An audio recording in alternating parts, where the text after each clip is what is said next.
مسابقات امروزی ما در ولسوالی دارستان 3000 افغانی و یک تخته قالب.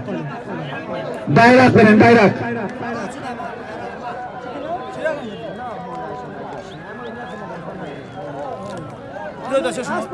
شما بخیر حرکت کنید. شما بیاید بچه‌ها، بیا برو ببینید نم داره نم نشون.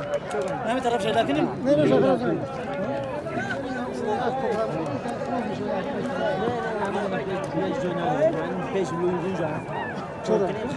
غازی پهلوان است. بسیاری است میره سلیم جان و رئیس کریم شهر بزرگ غازی پهلوان فعلا گسله در اختیار داره. تنی اول است. 3000 افغانی و یک تخت قالین از طرف عبدالبصیر قصاب میزبان امروزی ما غازی پهلوان گسله در اختیار داره.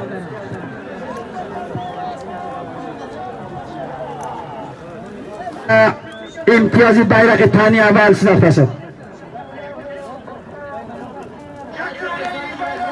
جیرانی رئیس علیمی شهر بزرگ غازی جامد که نمره بیرق تنی اوله.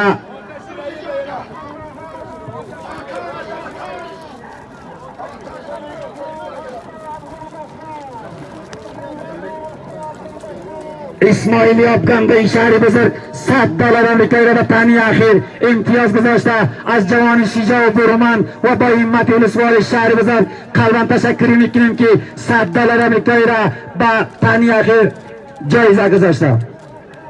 از ولایت بلخ ولایت مزار شریف فیلم گوشه به اختیار تنی اول 3000 افغانی و تخت قالین از طرفی بصیر قصاب دارستانی میزبان امروزی ما میدان در جوش انداخت، میدان در خطر انداخت با میزبانیش که میدان رونق بخشید. از بصیر قصابم قلبا تشکر میکنیم.